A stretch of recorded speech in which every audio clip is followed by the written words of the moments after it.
সংযুক্ত আরব আমিরাতের আবুধাবিতে সড়ক দুর্ঘটনায় ৩ বাংলাদেশি নিহত, আহত আরো ২। হতাহতরা সবাই চট্টগ্রামের। ভারী বর্ষণে রাজধানীর কোথাও কোথাও হাঁটু পানি, গণপরিবহনের অভাবে হয়রানির মুখে নগরবাসী। জলাবদ্ধতার জন্য অপরিকল্পিত নগরায়নকে দায়ী করছেন বিশিষ্টজনেরা। বঙ্গবন্ধুর পলাতক খুনিদের ফিরিয়ে দিতে যুক্তরাষ্ট্র, কানাডা সহযোগিতা করছে না। সংসদে প্রধানমন্ত্রী জাতির পিতাকে নিয়ে রাষ্ট্রীয়ভাবে চলচ্চিত্র তৈরির ঘোষণা। যশোরে চাকরির প্রলোভন দেখিয়ে ঘরে আটকে রেখে এক তরুণীকে ধর্ষণের অভিযোগ, অভিযুক্ত পল্লী চিকিৎসক গ্রেফতার। এবং কোরবানি ঈদের আগে নিষিদ্ধ ওষুধ খাইয়ে গবাদি পশু মোটাতাজাকরণে সক্রিয় অসাধু ব্যবসায়ীরা। ক্ষতিকর এই মাংস হতে পারে মৃত্যুর কারণ, জনসচেতনতা বাড়ানোর পরামর্শ।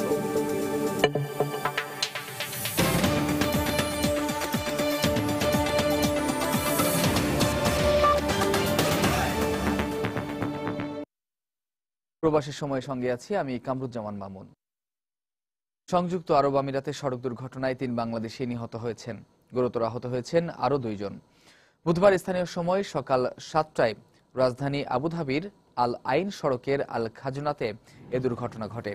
হতাহতদের বহনকারী গাড়িটি নিয়ন্ত্রণ হারিয়ে রাস্তার পাশে একটি স্থাপনার উপর আছড়ে পড়লে এ দুর্ঘটনা ঘটে বলে জানিয়েছে সেখানকার বাংলাদেশ দূতাবাস।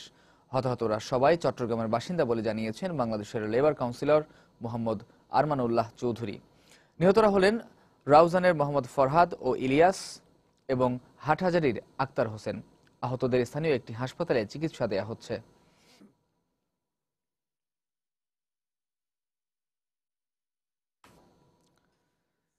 বৃষ্টিতে দ্বিতীয় দিনের মতো বুধবারও পানিতে তলিয়ে যায় রাজধানী ঢাকার কিছু কিছু এলাকা। বিভিন্ন সড়ক ও অলিগলিতে জমে হাঁটু সমান পানি।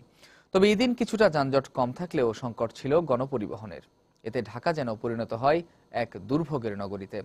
সামান্য বৃষ্টিতে এমন ভয়াবহ জলজট হওয়ায় সিটি কর্পোরেশন ও ওয়াসার গাফিলতিকে দুষলেন ভুক্তভোগীরা। এদিকে ৪ঠা সেপ্টেম্বর থেকে ভারী বর্ষণের পূর্বাভাস দিয়েছে আবহাওয়া অফিস। গত কয়েকদিনের মতো বুধবার ভোর থেকেই রাজধানীতে শুরু হয় মুষলধারে বৃষ্টি। আবহাওয়া অধিদপ্তরের তথ্য মতে বুধবার দুপুর নাগাদ শুধু রাজধানীতেই ২৬ মিলিমিটারেরও বেশি বৃষ্টিপাত রেকর্ড করা হয়েছে। রাজধানীর মিরপুর, ধানমন্ডি, কারওয়ান বাজার, শান্তিনগর সহ বিভিন্ন এলাকায় জমে যায় হাঁটু সমান পানি। এতে শিক্ষা প্রতিষ্ঠান সহ অফিস আদালতে যেতে ভোগান্তির মুখে পড়েন নগরবাসী। থই থই পানিতে খানাখন্দকে ভরা রাস্তায় খানিক পরপরই দুর্ঘটনার মুখোমুখি হন তারা। খুবই খারাপ অবস্থা, এইভাবে কি চলাফেরা করা যায়? কর দিতে হচ্ছে, সব দিতে হচ্ছে, এই অনুযায়ী কি মেয়ররা কিছু করতে পারে না? সিটি কর্পোরেশন ঠিকভাবে কাজ করতেছে না, আর আমরা তো অফিস করতে হয়, আসতেই হবে। সরকার সবসময় নির্বাচন আসলে প্রতিশ্রুতি দিবে মহা ফুলঝুরি, কিন্তু কাজেতে কিছুই না। এদিকে গত কয়েকদিনের প্রচন্ড জলাবদ্ধতার পরও এদিন খুব একটা সক্রিয় ছিল না ওয়াসা ও সিটি কর্পোরেশন। অথচ গণমাধ্যম কর্মীদের সরাসরি সংবাদ সম্প্রচারের মাত্র ঘণ্টাখানেকের মধ্যেই হঠাৎ তাদের কর্মতৎপরতায় ধানমন্ডি ২৭ নম্বর সংযোগ সড়কে ৫ ঘণ্টা ধরে জমে থাকা পানি নেমে যায় মাত্র আধ ঘণ্টাতেই। নগরবাসীর অভিযোগ, নিয়মিত ড্রেন পরিষ্কার না করা ও সমন্বয়হীন রাস্তা খোঁড়াখুড়ির কারণেই সৃষ্টি হয় জলাবদ্ধতার। আর এই জন্য সিটি কর্পোরেশন ও ঢাকা ওয়াসাকেই দুষলেন তারা। ৩ বছর ধরে একটা রাস্তা কাটা, এরকম সমস্যা নিত্য নৈমিত্তিক ব্যাপার। বৃষ্টি আসলে দেখা যায় রাস্তা খোঁড়াখুড়ির অবস্থাটা বেশি ওরা শুরু করে দেয়। সরকার অগাধ টাকা পয়সা সিটি কর্পোরেশন দিচ্ছে, সিটি কর্পোরেশনের কাউন্সিলররা কিছুই করে না। কাউন্সিলর যদি অসারকে চাপ দেয় তাহলে অসার ঠিক মতো কাজ করবে, অসার যদি ঘুমায় থাকলে তো কাজ হবে না। এদিকে সক্রিয় মৌসুমী বায়ুর প্রভাবে এমন বৃষ্টিপাত বলে জানিয়েছে আবহাওয়া অধিদপ্তর। এবছরে এই মৌসুমী বায়ুটা সক্রিয় হয়ে গেছে, কারণ আপনারা শুনেছেন এর কয়েকদিন আগেই একটা লো প্রেশার ভারতের দিকে চলে গেছে। সেই লো প্রেশারের প্রভাবটা এখন বাংলাদেশের উপর দিয়া মৌসুমী বায়ুর প্রভাবের সাথে মার্চ করে এটা ঘটতেছে। আগামী ৪ সেপ্টেম্বর থেকে ভারী বৃষ্টিপাতের পূর্বাভাস দিয়েছে আবহাওয়া অফিস। জাফর সাদিক, সময় সংবাদ, ঢাকা। জলাবদ্ধতার এই সমস্যা বছরের পর বছর চলে এলেও সরকারি দপ্তরগুলোর সমন্বয়হীনতার কারণে সমাধান মিলছে না বলে মন্তব্য করেছেন নগর পরিকল্পনাবিদরা। অন্যদিকে সমস্যা সমাধানে আবারও আসার কথা শোনালেন ঢাকা দক্ষিণের নগরপিতা। সেলিয়া সুলতানার রিপোর্ট।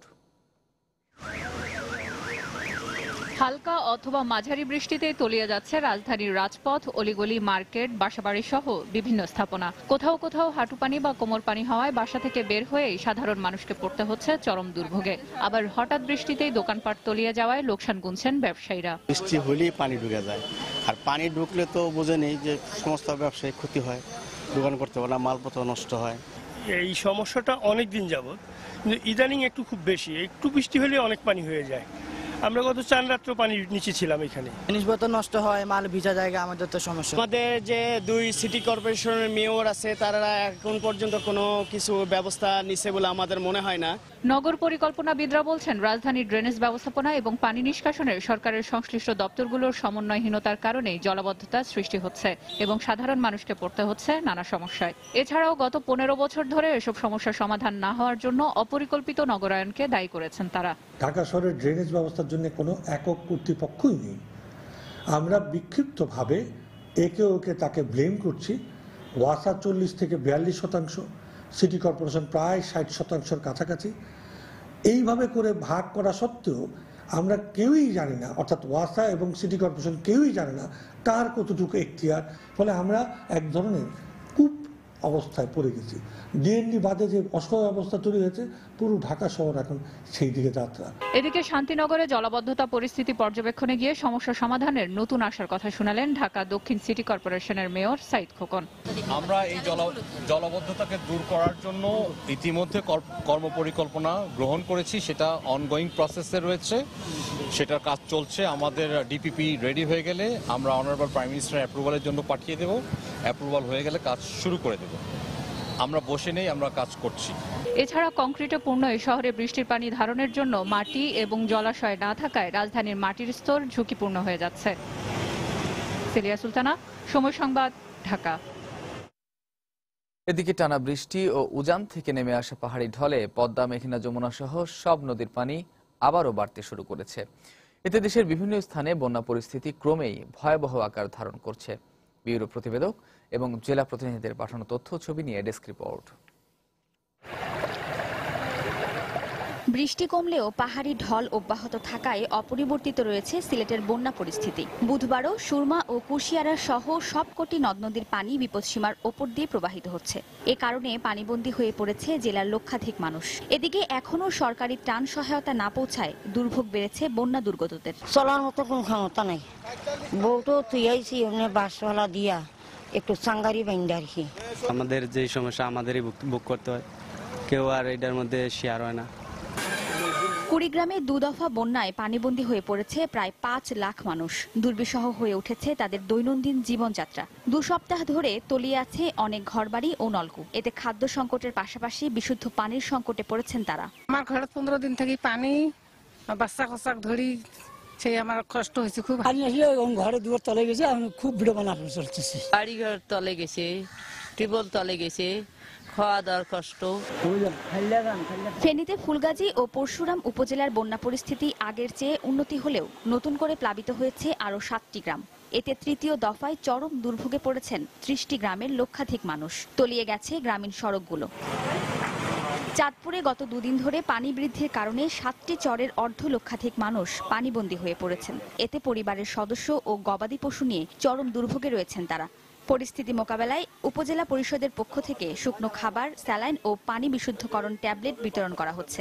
আমরা সরকারের কাছে জোর দাবি জানাচ্ছি, তাদের ত্রাণ সামগ্রীর জন্য আমরা ইতিমধ্যে লিখেছি।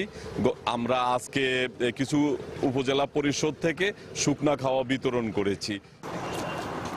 এছাড়া অতিরিক্ত বৃষ্টি ও পাহাড়ি ঢলে সিরাজগঞ্জ, টাঙ্গাইল, শরীয়তপুর, গাইবান্ধা ও ঝালকাঠির বন্যা পরিস্থিতির আরও অবনতি হয়েছে। ওয়াহিদা স্বপ্না, সময় সংবাদ। বঙ্গবন্ধুর পলাতক খনিদের ফিরিয়ে আনতে উন্নত দেশগুলো আশানুরূপ সহযোগিতা করছে না বলে মন্তব্য করেছেন প্রধানমন্ত্রী শেখ হাসিনা। তবে তাদের শিগগিরই ফিরিয়ে আনতে চেষ্টা চালানো হচ্ছে বলে জানান তিনি। বুধবার বিকেলে জাতীয় সংসদে সম্পূরক এক প্রশ্নের জবাবে তিনি একথা বলেন। এ সময় 75-এ তার পরিবারে ঘটে যাওয়া হত্যাকাণ্ডের কথা স্মরণ করতে গিয়ে আবেগাপ্লুত হয়ে পড়েন তিনি। পরে প্রধানমন্ত্রী রাষ্ট্রীয় উদ্যোগে বঙ্গবন্ধুকে নিয়ে চলচ্চিত্র নির্মাণের ঘোষণাও দেন। জাতির পিতাকে হত্যা করেছে এবং যাদের বিচারের রায় হয়েছে তাদের ভিতরে যারা বাংলাদেশে ছিল সে বিচারের রায় কার্যকর করা হয়েছে। এর মধ্যে 2 জন আমেরিকায় আছে, 1 জন কানাডাতে আছে, আর 2 জন যতদূর সম্ভব একজন লিবিয়াতে ছিল, এখন পাকিস্তানে আছে। বাকি দুজন ঠিক কোথায় আছে সেটা এখনো তাদের খোঁজ পাওয়া যাচ্ছে না। তবে সরকারের পক্ষ থেকে আমরা সেই 96 সাল থেকেই আমরা কমিটি গঠন করেছি, আইনজীবী আমরা নিয়োগ দিয়েছি, এমনকি আমেরিকাও আমাদের আইনজীবী নিয়োগ দেওয়া হয়েছিল, আমাদের কানাডাতেও আমরা বিভিন্নভাবে প্রচেষ্টা চালিয়ে যাচ্ছি। অত্যন্ত দুঃখের বিষয় যে সভ্য দেশ, উন্নত দেশ হয়েও এই খুনিদেরকে আশ্রয় দেওয়া বা খুনিদেরকে সেখানে রাখা, এটা কেন আমেরিকা কানাডার মতো দেশ করে আমার সেটা জানা নাই। আমরা অনেকবার তাদের সরকারের কাছে অনুরোধ করেছি, আইনগতভাবেও আমরা প্রচেষ্টা চালাচ্ছি এবং এখনও সে প্রচেষ্টা চালাচ্ছি। বঙ্গবন্ধুর এই বিশাল রাজনৈতিক চরিত্র ব্যক্তিত্বের উপর চলচ্চিত্র, প্রামাণ্যচিত্র নির্মাণের জন্য গবেষণা সহ দেশ ও দেশের বাইরে ছড়িয়ে ছিটিয়ে থাকা তথ্য উপাত্ত সংগ্রহ করা প্রয়োজন। গবেষণালব্ধ তথ্য উপাত্তের ভিত্তিতেই জাতির পিতা বঙ্গবন্ধু শেখ মুজিবুর রহমানের জীবনীর উপর চলচ্চিত্র, প্রামাণ্যচিত্র নির্মাণের উদ্যোগ অচিরেই আমরা গ্রহণ করব। ঈদ সামনে রেখে বেশি মুনাফার আশায় নিষিদ্ধ ও মাত্রাতিরিক্ত ওষুধ খাইয়ে গবাদি পশু মোটাতাজা করে থাকেন অনেক অসাধু ব্যবসায়ী। অধিক তাপে রান্নার পরও নষ্ট হয় না মাংসে থেকে যাওয়া এই স্টেরয়েড, যা মানবদেহে প্রবেশ করে সৃষ্টি করে নানা রোগ ব্যাধি, এমনকি কিডনি বিকল হয়ে মৃত্যুও হতে পারে। অসুস্থ পশু শনাক্ত করা এবং নিষিদ্ধ ওষুধ প্রয়োগ বন্ধে সরকারি পদক্ষেপের পাশাপাশি জনসচেতনতা বাড়ানোর পরামর্শ দিয়েছেন বিশেষজ্ঞরা। শেখ জায়েদের রিপোর্ট। আল্লাহর সন্তুষ্টির উদ্দেশ্যে ঈদুল আজহায় পশু কোরবানি করেন ধর্মপ্রাণ মুসলমানরা। সামর্থ্য অনুযায়ী সবারই চেষ্টা থাকে স্বাস্থ্যবান ও সুদর্শন দেখে পশু কেনার, আর এই আগ্রহকে পুঁজি করে মাত্রাতিরিক্ত ও নিষিদ্ধ ওষুধ খাইয়ে পশু মোটাতাজা করে থাকেন এক শ্রেণীর অসাধু ব্যবসায়ীরা, যা মানবদেহের জন্য মারাত্মক ক্ষতিকর। স্টেরয়েড জাতীয় ওষুধগুলো রান্নার তাপে নষ্ট হয় না, ফলে এটি অবিকৃত থেকে মাংসের সাথে মানুষের শরীরে প্রবেশ করে। শরীরে প্রবেশ করলে যেটি হয়, মানুষের রক্তের চাপ বাড়িয়ে দেয়, ব্লাড সুগারকে বাড়িয়ে দেয়, হাড়গুলো ক্ষয়ে যায়, নরম হয়ে যায়, চামড়ার মধ্যে দাগ পড়ে, মুখে, পেটে, ঘাড়ে চর্বি জমা হয়, হরমোনের ভারসাম্যহীনতা তৈরি হয়। এর সামগ্রিক ফলাফল হচ্ছে একটি মানুষ চূড়ান্তভাবে অসুস্থ হয়ে যায়, যার ফলে মৃত্যুও আসতে পারে। পশুতে নিষিদ্ধ ওষুধ প্রয়োগ বন্ধ এবং হাটে অসুস্থ পশু শনাক্তে সরকারি তদারকি বাড়ানো জরুরি বলে মত এই পরিবেশবিদের। সরকার কিন্তু জানে কোন জায়গায় কি ফার্ম আছে, সেই সমস্ত ফার্মগুলোকে বা বাজারগুলোতে মনিটর করে প্রপারলি, যাতে করে এই মোটাতাজাকরণ যেগুলো জনস্বাস্থ্যের জন্য বা পরিবেশের জন্য ক্ষতিকারক, সেই ধরনের জিনিসগুলোকে যাতে ব্যবহার না করতে পারে। আর রাজধানীর পশুর হাটে অসুস্থ পশু বেচাকেনা বন্ধে মনিটরিং বাড়ানো হবে বলে জানিয়েছে সিটি কর্পোরেশন। এবারে নির্বাচিত প্রতিনিধি আছে মাননীয় মেয়র, প্রায় 73 জন আমাদের টোটাল কমিশনার আছে, মহিলা পুরুষ মিলিয়ে, তো তাদের মনিটরিং থাকবে। অন্যান্য বছর তুলনায় এবার মনিটরিংটা অবশ্যই আরো বেশি জোরদার হবে। কোরবানির পশুটি বিষমুক্ত এবং সুস্থ কিনা কেনার আগে তা পশু চিকিৎসকের মাধ্যমে পরীক্ষা করে নেয়ার পরামর্শ দিয়েছেন চিকিৎসক ও পরিবেশবিদরা। শেখ জায়েদ, সময় সংবাদ, ঢাকা। প্রবাসের সময় আরো থাকছে। ব্লগার ওয়াশিকুর হত্যা মামলায় পুলিশের চার্জশিট। সিলেটে অনন্ত বিজয় হত্যার কথা স্বীকার করল রাহি। 7 দিনের রিমান্ডে অপর আসামি নোমান। এবং প্রতিবন্ধীদের আন্তর্জাতিক ক্রিকেট আসরের উদ্বোধন করলেন প্রধানমন্ত্রী। বৃষ্টির জন্য আসরের নতুন সূচি নির্ধারণ।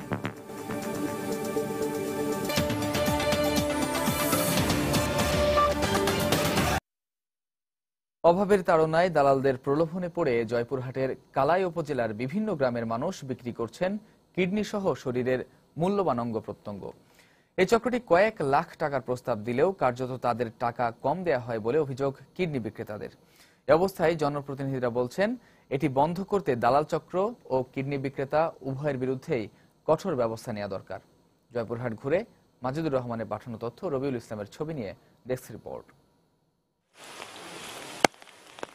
জয়পুরহাটের কালাই উপজেলার উদয়পুর ইউনিয়নের গুচ্ছ গ্রামের নজরুল ইসলামের স্ত্রী তাহেরুন বেগম সংসারে সচ্ছলতা ফেরাতে 10 মাস আগে পাড়ি জমান ঢাকায়। পরিচিত এক দালালের মাধ্যমে এক সরকারি কর্মকর্তার বাড়িতে কাজ নেন গৃহকর্মীর। কিছুদিন পর কর্মকর্তার ছেলের প্রয়োজনীয় কিডনির টার্গেট হন তাহেরন। এরপর স্বামীর পরামর্শে গ্রামে ফিরে আসলেও পিছু ছাড়েননি সে কর্মকর্তা। গুলশান থানার একটি চুরির মামলায় কৌশলে গ্রেফতার করানো হয় স্বামী ও তাকে। 7 দিন পর জামিনে মুক্ত করে ভারতে বেঙ্গালুরুর একটি হাসপাতালে নিয়ে তার একটি কিডনি প্রতিস্থাপন করা হয় কর্মকর্তার ছেলের শরীরে। জীবনের ঝুঁকি নিয়ে বেঁচে থাকা তাহেরন ক্যামেরার সামনে কথা না বলেও প্রতিবেশীরা জানালেন তার কষ্টের কথা। পালিয়ে আসে, আসার পর উনি আর দিবে না তখন ওই লোক কেস করে যে আমার বাসাত কাজ কাম করে 7-8 ভরি সোনার দানা হিগান শিগান এলা চুরি করে নিয়ে চলে গেছে। পুলিশ আসে 2 জনক ধরে নিয়ে যা গাড়িতে করে চলে যায় ঢাকা। একই ইউনিয়নের তেলিহার গ্রামের মুক্তি বেগমের অভাবের বোঝা যখন ভারী হচ্ছিল তখন জীবিকার তাগিদে চাকরি নেন ঢাকার গ্রিন রোডের একটি গার্মেন্টসে। অসচ্ছলতার সুযোগে গার্মেন্টসের সুপারভাইজার 4 লাখ টাকায় কিডনি বিক্রির প্রস্তাব দেয় তাকে। এতে রাজি হয় তাকে নেওয়া হয় কলকাতার ফোর্টিস হাসপাতালে।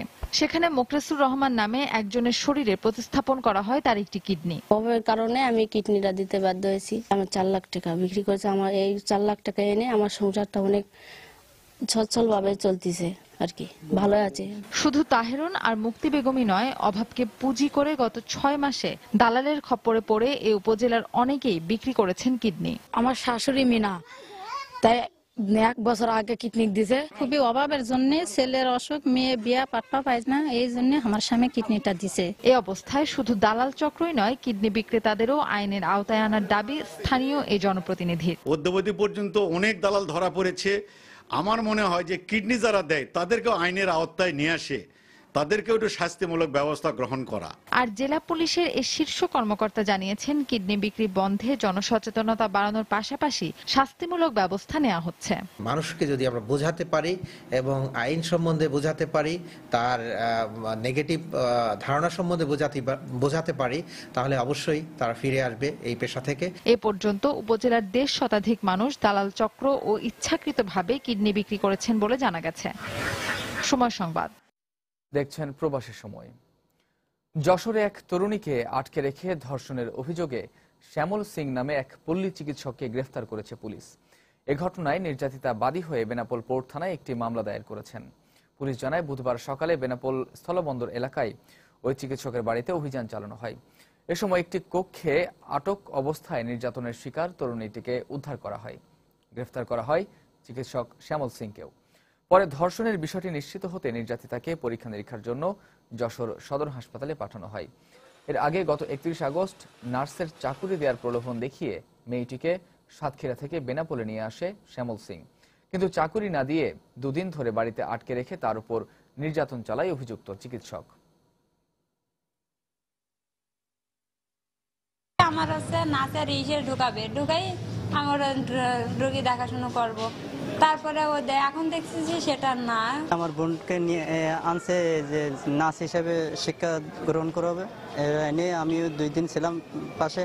সেখানে রাখতো, আলাদাভাবে রাখতো, রেখে জোরপূর্বকভাবে তাকে ধর্ষণ করছে। শ্যামল শীল নামের জনপ্রিয় ব্যক্তি, সে প্রতারণামূলকভাবে সে নিজেকে ডাক্তার পরিচয় দিয়ে বিভিন্ন এলাকায় সে প্র্যাকটিস করত। তো আসলে সে প্র্যাকটিসের নামে অনৈতিক কাজে যুক্ত ছিল। গতকাল রাত 11:30টার সময় অভিযান চালায় এবং সেখানে সে একটা মহিলা সহ অনৈতিক কাজে হাতে নাতে ধরা পড়ে। ব্লগার ওয়াশিকুর রহমান হত্যার ঘটনায় গ্রেফতার হওয়া 3 আসামি সহ 5 জনের বিরুদ্ধে আদালতে অভিযোগপত্র দেয়া হয়েছে। পুলিশ জানিয়েছে, বুধবার বিকেলে অভিযোগপত্র আদালতে জমা দেয়া হয়। অভিযুক্তরা সবাই আনসারুল্লাহ বাংলা টিমের সদস্য। এই মামলার পলাতক 2 আসামিকে গ্রেফতারের প্রক্রিয়া চলছে বলেও জানিয়েছে পুলিশ। চলতি বছরের 30 মার্চ রাজধানীর তেজগাঁওয়ে বেগুনবাড়িতে ব্লগার ওয়াশিকুর রহমানকে চাপাতি দিয়ে কুপিয়ে হত্যা করা হয়।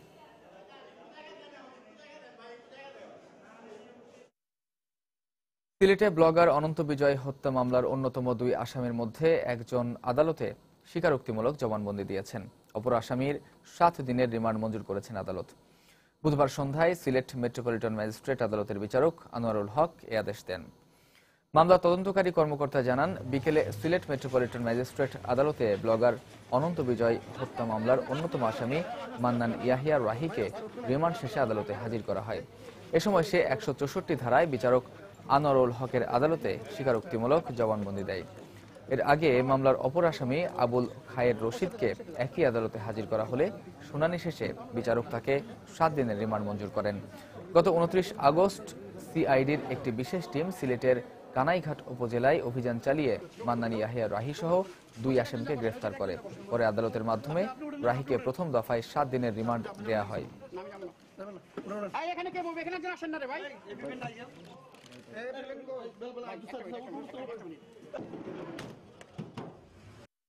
অনন্ত বিজয় দাস মামলায়, যে হত্যা মামলায়, যেটা চাঞ্চল্যকর আপনাদের জানা আছে, সেই মামলায় একজন আসামি যে হলো মান্নান ইয়াহিয়া বিজ্ঞ আদালতে 64 ধারা মোতাবেক বিজ্ঞ আদালতে জবানবন্দি দিয়েছেন এবং একজন আসামিকে আমরা পুলিশ রিমান্ডের জন্য প্রেয়ার দিয়েছিলাম 15 দিনের।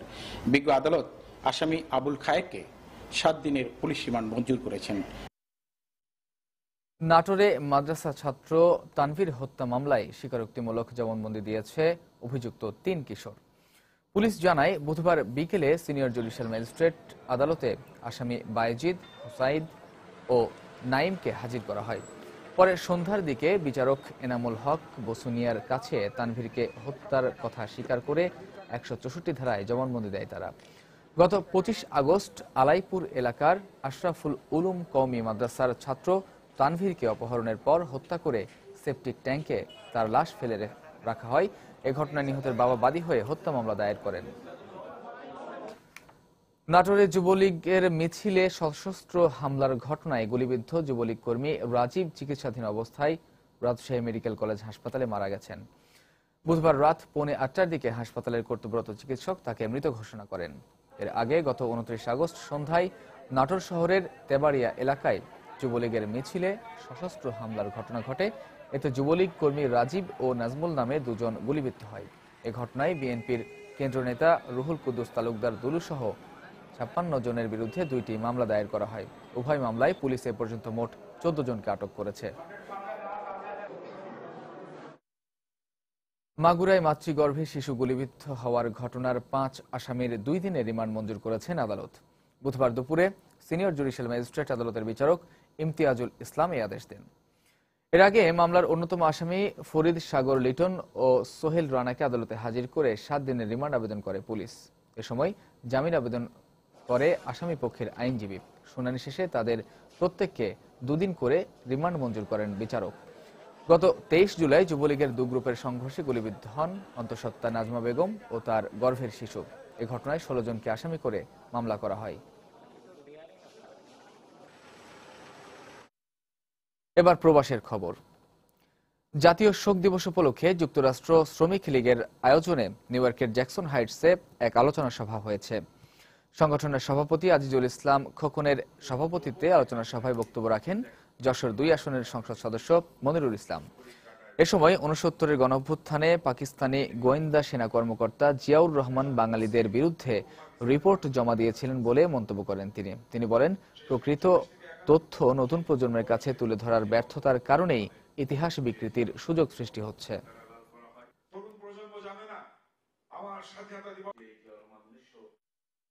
অসাংবিধানিক উপায়ে আওয়ামী লীগের পতনে বিএনপি উপকৃত হবে না বলে মন্তব্য করেছেন বিএনপির কেন্দ্রীয় নেতা আব্দুস সালাম। মঙ্গলবার নিউ ইয়র্কে বিএনপির 37তম প্রতিষ্ঠাবার্ষিকী উপলক্ষে আয়োজিত অনুষ্ঠানে একথা বলেন তিনি। জ্যাকসন হাইটসের ডাইভার সিটি প্লাজায় আয়োজিত এই অনুষ্ঠানে আরো বক্তব্য রাখেন সঙ্গীতশিল্পী বেবি নাজনীন, মোশাররফ হোসেন খোকন, মুজিবুর রহমান মজুমদার, জিল্লুর রহমান জিল্লু সহ যুক্তরাষ্ট্র বিএনপির অন্যান্য নেতাকর্মীরা। এ সময় বিএনপির স্থায়ী কমিটির সদস্য এম কে আনোয়ার, খন্দকার মোশাররফ হোসেন, চেয়ারপারসনের উপদেষ্টা শওকত মাহমুদ সহ দলের সব নেতাকর্মীর মুক্তির দাবি জানানো হয়।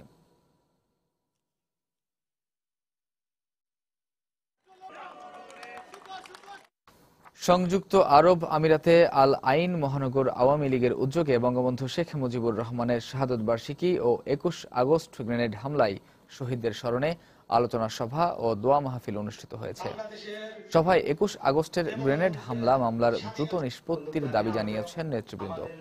আল আইনের আলাউদ্দিন হোটেলে এই দোয়া মাহফিল ও আলোচনা সভায় প্রধান অতিথি ছিলেন সিলেট বিভাগ উন্নয়ন পরিষদের সাধারণ সম্পাদক আলী আহমেদ ফারুক। সভাপতিত্ব করেন মহানগর আওয়ামী লীগের সভাপতি লোকমান হোসেন আনু। অনুষ্ঠানে বিশেষ অতিথি হিসেবে বক্তব্য রাখেন সংগঠনের উপদেষ্টা মাস্টার শামসুল ইসলাম। আলোচনা শেষে বঙ্গবন্ধুর আত্মার মাগফিরাত কামনা করে বিশেষ মোনাজাত করা হয়। বারবার নির্বাচনের ধোঁয়া তুলে দেশকে অস্থিতিশীল না করতে বিএনপি নেতাদের প্রতি আহ্বান জানিয়েছেন আওয়ামী লীগের যুগ্ম সাধারণ সম্পাদক মাহবুব উল আলম হানিফ। রাজধানীর পেট্রোবাংলা অডিটোরিয়ামে বুধবার বাংলাদেশ তেল, গ্যাস ও খনিজ সংস্থা শ্রমিক কর্মচারী লীগ ফেডারেশনের এক আলোচনা সভায় তিনি আরো বলেন, বাংলাদেশের জনগণ এখন দীর্ঘমেয়াদী সরকার চায়।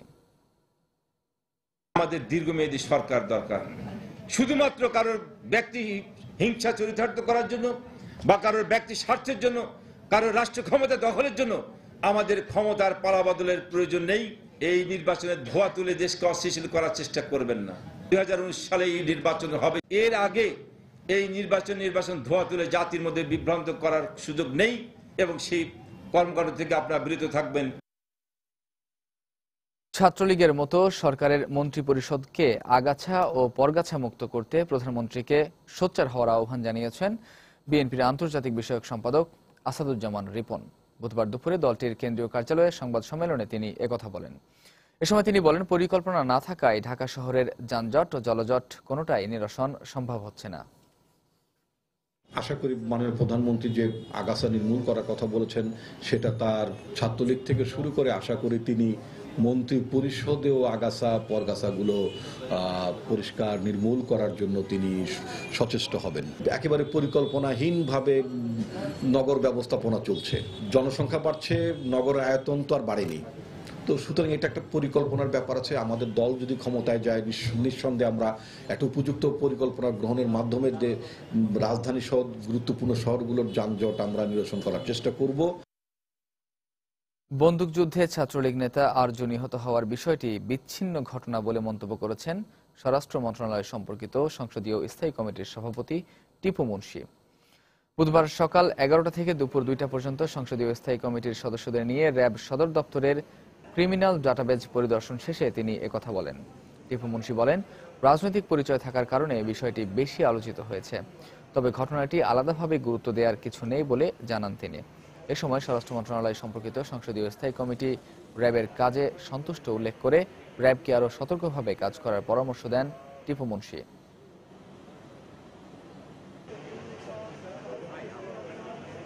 এটা তো একটা বিচ্ছিন্ন ঘটনা বলে আমরা জানি আর কি, যে অনেক ঘটনার মধ্যে এটা একটা কথা বেশি এসছে হয়তো বা তার সম্পৃক্ত রাজনীতির সাথে। এটাকে আমরা আলাদা গুরুত্ব দিতে চাই না। আমরা বলতে চাই যে যেভাবে কাজ করছে সেটা তারা যেন নিজেদের বিবেককে রেখে তারা যেন কাজ করে। এটা একটা রাজনৈতিক সম্পৃক্ততার কারণে কথাটা বা কোনো একজন আমাদের নেতার কিছু কথার কারণে এসছে, তো সেটাকে মানে ও বেশি গুরুত্ব দিয়ে বা যেভাবে তারা কাজ করে যাচ্ছে সেইখানে তাদের মনোবলের প্রতি আঘাত করার কোনো কারণ নেই। আমরা এই পার্লামেন্টে মনে করি ফেলানীর পরিবারের ক্ষতিপূরণ চেয়ে ভারতের মানবাধিকার কমিশনের চিঠির জবাবে ফেলানীর বাবাকে দায়ী করে দেশটির স্বরাষ্ট্র মন্ত্রণালয়ের বক্তব্য আন্তর্জাতিক আইনের লঙ্ঘন বলে মন্তব্য করেছেন মানবাধিকার কমিশনের চেয়ারম্যান ডক্টর মিজানুর রহমান। এদিকে এ ধরনের বক্তব্য অত্যন্ত দুর্ভাগ্যজনক বলেও মন্তব্য করেন কুড়িগ্রামের পাবলিক প্রসিকিউটর আব্রাহাম লিঙ্কন। ফেলানীর বাবাকে দায়ী করবার যে প্রসঙ্গটি উত্থাপন করা হয়েছে, আমার দৃষ্টিতে প্রসঙ্গটি নিতান্তই অবান্তর, এটা অগ্রহণযোগ্য এবং আইনের কোনো মাপকাঠিতে এই ধরনের যুক্তি কখনো ধোপে টেকে না। ভারতীয় জাতীয় মানবাধিকার কমিশন যে ক্ষতিপূরণটা দেবার নির্দেশনা দিয়েছে সেখানে কিন্তু কে দোষী বা না দোষী এই কথা কিন্তু তারা কিন্তু উচ্চারণ করেনি। এই মৃত্যুটা যে ঘটেছে সুতরাং এই ফলাফলের কারণেই ভারতের উচিত হবে ফেলানীর বাবা মাকে পরিবারকে একটা ক্ষতিপূরণ দেয়া। জাতীয় মানবাধিকার কমিশন যেগুলো ডিসিশন দিয়েছে তাদের গভর্নমেন্ট সবগুলোই এক্সিকিউট করেছে, কম্পেনসেট করেছে। সেই ক্ষেত্রে আমি যেটা মনে করি যে এই প্রতিষ্ঠান তো ফর্মালি একটা জিনিস অ্যাকনলেজ করলো যে দ্যাট কিলিং ওয়াজ আনজাস্টিফাইড। এটা বিচারের দাবি রাখে। আমরা যে বিচারের দাবি করছি এটা যুক্তিগ্রাহ্য হয়ে গেল। ভারত প্রকারান্তে এটা স্বীকার করে নিল, ভারতের একটি রাষ্ট্রীয় প্রতিষ্ঠান স্বীকার করে নিল। তো তারপরে এ ধরনের বক্তব্য দুঃখজনক। আবারও বলি, ভারতের জন্য এটি লজ্জাজনক এবং ভারতের মর্যাদা হানিকর একটি স্টেটমেন্ট। ফরিদপুরে যাত্রীবাহী দুটি লোকাল বাসের মুখোমুখি সংঘর্ষে 3 নারী সহ 5 জন নিহত হয়েছেন। আহত হয়েছেন অন্তত 60 জন। পুলিশ জানায়, বুধবার বিকেল 3:30টার দিকে ঢাকা বরিশাল মহাসড়কের গেরদা ইউনিয়নের জামতলা এলাকায় যাত্রীবাহী দুটি লোকাল বাসের মুখোমুখি সংঘর্ষ হয়। এ সময় ঘটনাস্থলে নিহত হন একজন। আহতদের উদ্ধার করে ফরিদপুর মেডিকেল কলেজ হাসপাতালে নেওয়া হলে চিকিৎসাধীন অবস্থায় মারা যান আরও 4 জন। আহতদের মধ্যে বেশ কয়েকজনের অবস্থা আশঙ্কাজনক বলে জানিয়েছেন চিকিৎসকরা। নিহতদের মধ্যে 4 জনের পরিচয় জানা গেছে। এরা হলেন হাবিব শেখ, সীমা বেগম, করুণা দত্ত ও বিলকিস বেগম।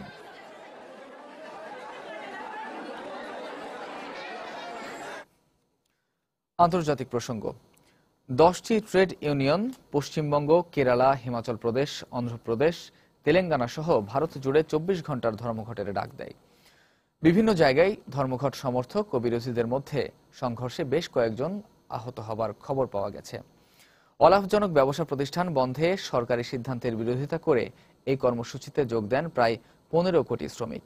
একই সঙ্গে ন্যূনতম মজুরি ও শ্রম আইনের যথাযথ সংশোধন সহ 12 দফা দাবি জানিয়েছে তারা।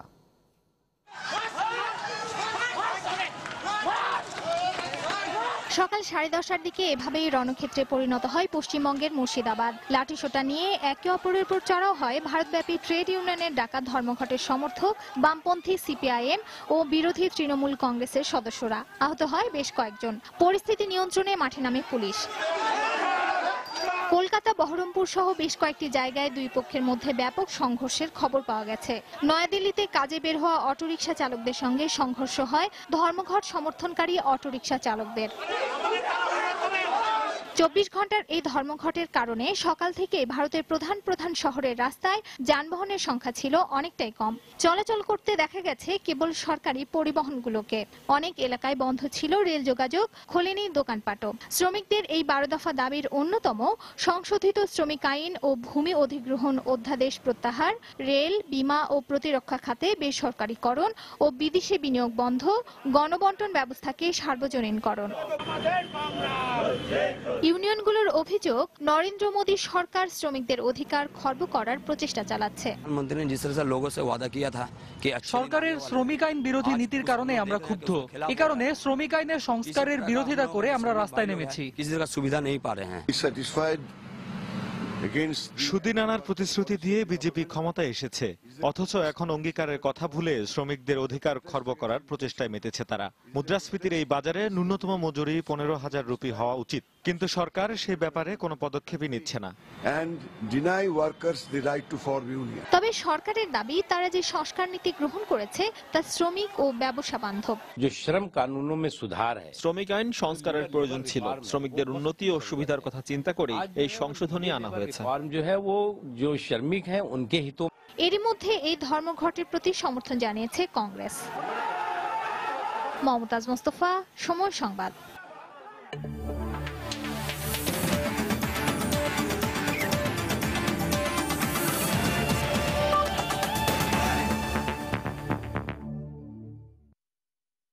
খেলার খবর। শারীরিক প্রতিবন্ধিতা কোনো রোগ নয়, বরং এটিকে একটি চ্যালেঞ্জ বলে মন্তব্য করেছেন প্রধানমন্ত্রী শেখ হাসিনা। 5 জাতির ICRC আন্তর্জাতিক শারীরিক প্রতিবন্ধী ক্রিকেট টুর্নামেন্টের উদ্বোধন অনুষ্ঠানে তিনি একথা বলেন। প্রতিবন্ধীদের সুপ্ত প্রতিভা বিকাশে সরকার কাজ করে যাচ্ছে বলেও জানান প্রধানমন্ত্রী। ক্রিকেটের মাঠে এখন বাংলাদেশের জয় জয়কার। বাংলাদেশের মূল দল নিয়মিতই হারিয়ে দিচ্ছে ক্রিকেটের পরাশক্তিগুলোকে। পিছিয়ে থাকবে না বাংলাদেশের প্রতিবন্ধী ক্রিকেটাররাও। শারীরিক প্রতিবন্ধীদের নিয়ে 5 জাতির আন্তর্জাতিক টি-20 ক্রিকেট টুর্নামেন্ট উদ্বোধন করে এমন প্রত্যাশার কথাই জানালেন প্রধানমন্ত্রী শেখ হাসিনা। বললেন, বিশেষ অলিম্পিকে 21টি স্বর্ণপদক জিতে বাংলাদেশের প্রতিবন্ধী খেলোয়াড়রা প্রমাণ করেছে সুযোগ পেলে তারাও দেশের জন্য সম্মান বয়ে আনতে পারে। যারা শারীরিক মানসিক প্রতিবন্ধী, কিন্তু এই প্রতিবন্ধিতা তাদের জীবনের কোনো গতিতে বাধা দিতে পারবে না। তাদের ভিতরেও এক ধরনের ট্যালেন্ট থাকে, তাদের ভিতরে একটা দক্ষতা থাকে, সেটাকে খুঁজে বের করা এবং সেইভাবে তাদেরকে সমাজে স্থান করে দেওয়া, এটা আমাদের সরকারের একটা সিদ্ধান্ত। এবং আমরা এটাই চাচ্ছি যে মানুষের ভিতরে সেই চেতনাটা ফিরিয়ে আনা, যে একটা ছেলে বা মেয়ে প্রতিবন্ধী হলেই সে সংসারের বোঝা না, সমাজের বোঝা না, রাষ্ট্রের বোঝা না, বরং সেও দেশের জন্য একটা সম্পদ হতে পারে। স্বাগতিক বাংলাদেশ ছাড়াও আফগানিস্তান, ভারত, পাকিস্তান এবং ইংল্যান্ড অংশ নিচ্ছে এই প্রতিযোগিতায়। শুধু বাংলাদেশ নয়, বরং বিশ্বে প্রথমবারের মতো অনুষ্ঠিত হচ্ছে এ ধরনের টুর্নামেন্ট। শাহ আলী জয়, সময় সংবাদ, ঢাকা। বৃষ্টির কারণে নতুন করে নির্ধারণ করা হলো শারীরিক প্রতিবন্ধীদের ৫ জাতির আন্তর্জাতিক ক্রিকেট টুর্নামেন্টের সূচি। ঘোষণা অনুযায়ী আগামী ৪ সেপ্টেম্বর বাংলাদেশ ইংল্যান্ডের ম্যাচ দিয়ে আসর শুরু হবে। সবগুলো ম্যাচ বিকেএসপিতে শুরু হবে বেলা ১১টায়। রাজধানীতে গেল কয়েকদিন টানা বৃষ্টি হচ্ছে, এতে মিরপুর স্টেডিয়ামের আউটফিল্ড ভিজে যায়।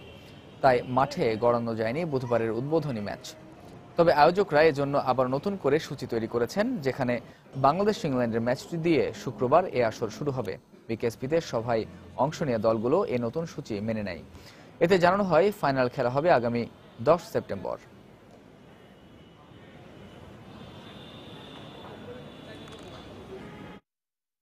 দর্শক, প্রবাসের সময় এ পর্যায়ে শীর্ষ সংবাদগুলো জানিয়ে দিচ্ছি আরও একবার।